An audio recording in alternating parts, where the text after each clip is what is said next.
तर मित्रांनो, तू ही रे माझा मितवा या मालिकेच्या 29 नोव्हेंबरच्या एपिसोडमध्ये खरंच खूप भारी ट्विस्ट बघायला मिळणार आहे. तर 29 नोव्हेंबरच्या एपिसोडमध्ये ईश्वरी तिचं अर्णववरती प्रेम आहे हे सांगणार आहे. ईश्वरीच्या चाळीत पाणी आलं नाही आहे आणि अर्णव ईश्वरीची मदत करण्यासाठी पाणी भरण्यासाठी जातो आणि तिथं तो सगळ्या बायकांची मदत करतो. सगळ्या बायका त्याच्याकडे फक्त बघत राहतात आणि ईश्वरी जेलसी फील करते. ईश्वरी अर्णवच्या बाबतीत पॉझिटिव्ह होते. ती अर्णवला ओढत घेऊन येते आणि अर्णवसमोर आपल्या प्रेमाची कबुली देते. तर हे सगळं कसं होते ते थोडक्यात पाहू. तर ईश्वरी अर्णवशी खूप वाकडं बोलत असते, सारखं चिडवत असते.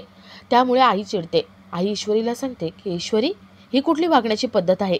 अगं ते जावई आहेत ना, त्यांना काय हवं नको ते तू बघितलं पाहिजे, तुझ्या माहेरी आले आहेत ते. आई ओरडते. म्हणून ईश्वरी ठरवते की अर्णवची 24 तास अशी सेवा करायची की अर्णव वैतागला पाहिजे.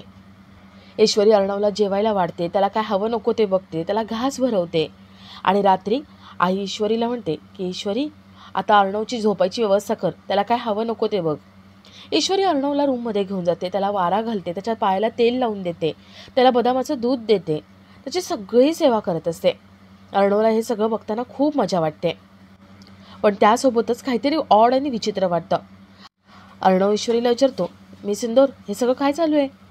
ईश्वरी म्हणते, काही नाही सर, मी माझी गलती सुधारते, बाकी काही नाही. ईश्वरीच्या या अशा वागण्यामुळे अर्णवला भीती वाटायला लागते.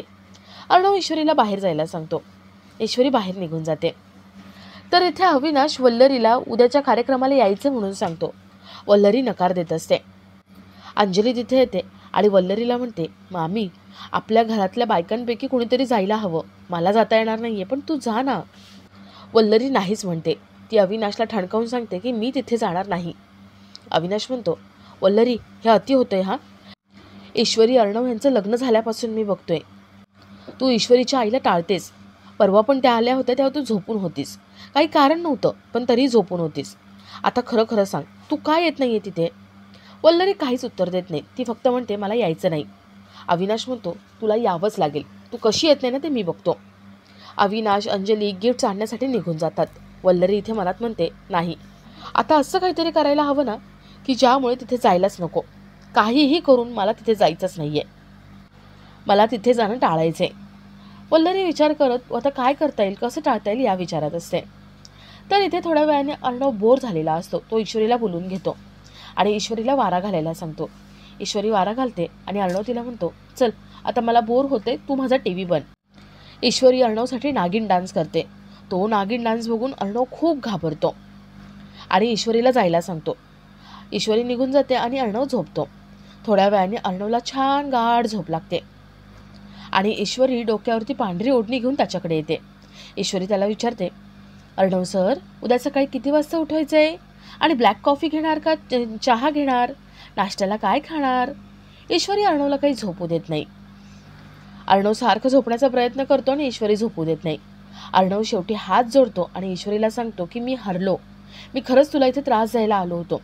काय ना, मला अंजली ताईने सगळं सांगितलं आणि तुझी माफी मागायला मी इथे आलो.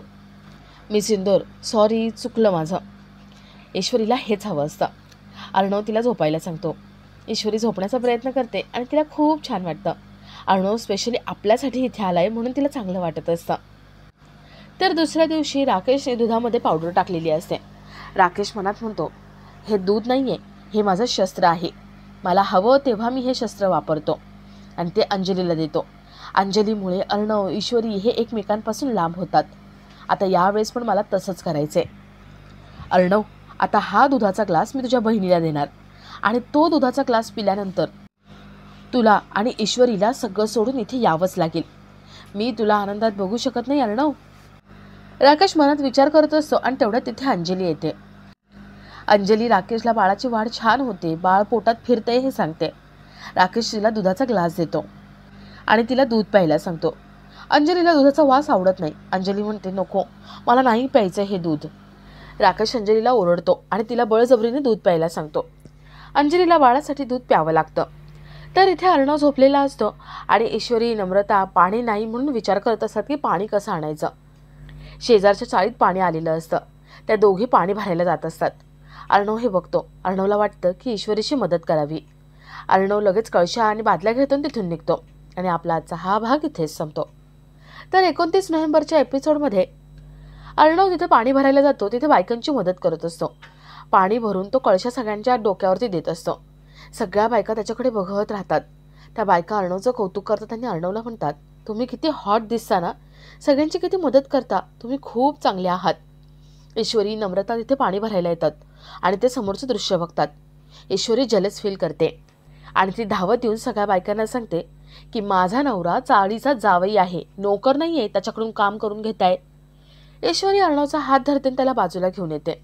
ईश्वरी अर्णवला म्हणते, काय गरज होती हो सगळ्यांची मदत करायची आणि सगळ्यांना इम्प्रेस करायची. अर्णव म्हणतो, नाही सिंदूर, पुन्हा तसंच करतेस तू, तू पुन्हा पॉझिटिव्ह होतेस. ईश्वरी म्हणते, पॉझिटिव्ह नाही होते, माझं प्रेम आहे तुमच्यावर. अर्णवला हेच ऐकायचं असतं. अर्णवच्या कानावर ते शब्द पडतात आणि अर्णव ईश्वरीकडे प्रेमाने बघत राहतो.